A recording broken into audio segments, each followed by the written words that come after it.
At Raising Financial Freedom, we're on a mission to inspire and empower financial freedom to every parent so that they can pass it along to their children. Through engaging stories, expert advice, and actionable tips, our podcast is transforming lives and helping listeners take control of their financial futures. Your support helps us produce high-quality, impactful episodes, expand our reach to underserved communities, and keep this life-changing content free for everyone. Whether it's $5, $10, or any amount, every donation fuels our mission and makes a difference. You can donate by clicking the heart-shaped link next to the social icons or the link at the bottom of the show notes. Once again, thank you for supporting Raising Financial Freedom and joining us in creating a world where financial freedom is within everyone's reach. Together, we can make a difference. Today on episode 4, what age should you or can you start teaching your children financial lessons? Dad, hurry up and turn on the music.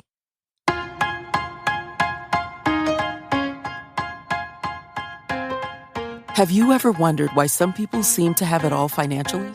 Do well-off parents simply hand their children money? Or is there more to this wealth thing?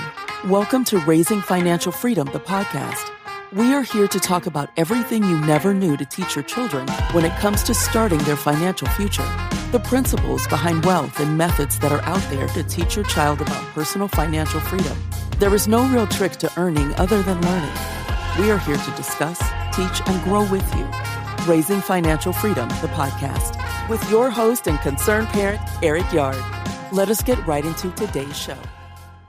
Today's show is not going to be too long. I just wanted to touch on one point, and was reading an article today and I just struck my attention and just wanted to share with you. So the article I was reading was basically an article of showing you some fun and engaging way you could start teaching personal finance to your child. The article was the Foundation for Economic Education. I'll leave the link in the show notes so you could review it yourself also.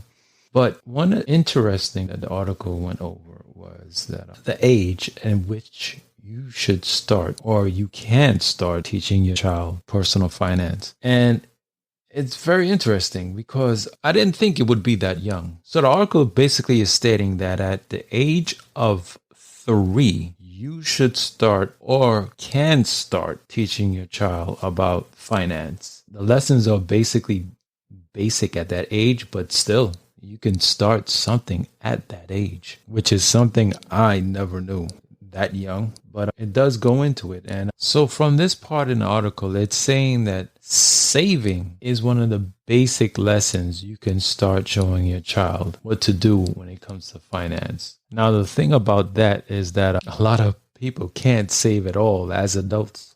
So this might be a harder lesson for some people than it is for some others. So I feel this is a lesson that a parent can learn and also learn alongside with their child. The article also goes into that should point out to the child that toys have a cost to them. Now, if you're showing them that toys have a cost to them, wouldn't you have to show them what is now at that age? I don't know, would have been able to put together the fact that this toy costs this amount of paper and coins in order to get it. I don't think at that age that a child be able to put those two together. That is just my opinion. I might be wrong, but I feel on average at 3, I don't think kids are going to be like, hey, this toy has a cost.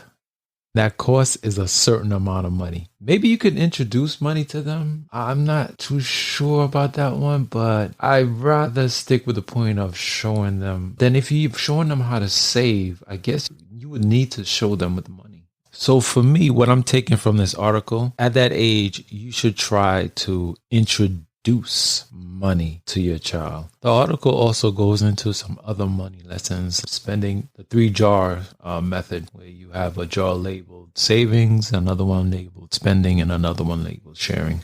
I knew about this method already. I read it in Dave Ramsey book. I forgot the title, but he made it most famous. Now, that's a method I could believe in. But once again, you would have to introduce him to the concept of money. And I guess it's okay to show them what money is around that age per the article.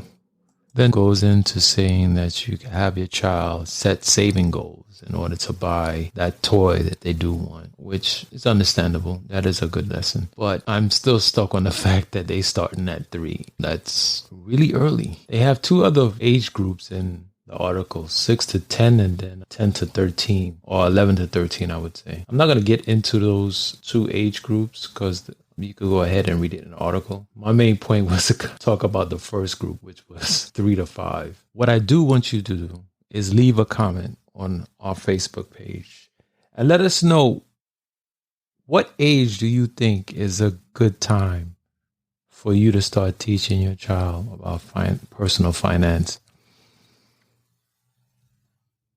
Tell me what age you did start your child with personal finance, and let's have an open discussion about it. This week we have a special entrepreneur coming on the show. He's going to tell us and show us how he teaches finance to his child. Until next time, please like and subscribe. We really hope you enjoyed this episode of Raising Financial Freedom, the podcast. Stay connected with us directly through raisingfinancialfreedom.com. You can also join the discussion on social media, which you can also find links on our website. If you would like to speak with us, please send us an email through info@raisingfinancialfreedom.com. And as always, thank you for pushing your mindset towards a better reality. This concludes the most thought-provoking portion of your day. Don't forget to please like and subscribe to stay fully up to date. Until next time, be kind to yourself and each other.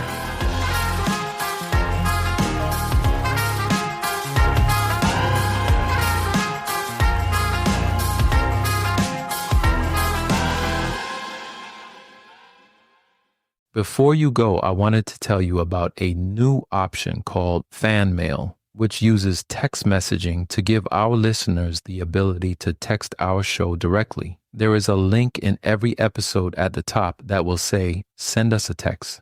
You can use that link to text the show. When a listener clicks the link in our episode description, a new text message will open on your device directly to the show. It's that easy. So tell me what you think, what else you want to hear out of the show, or simply your thoughts on that episode you just heard.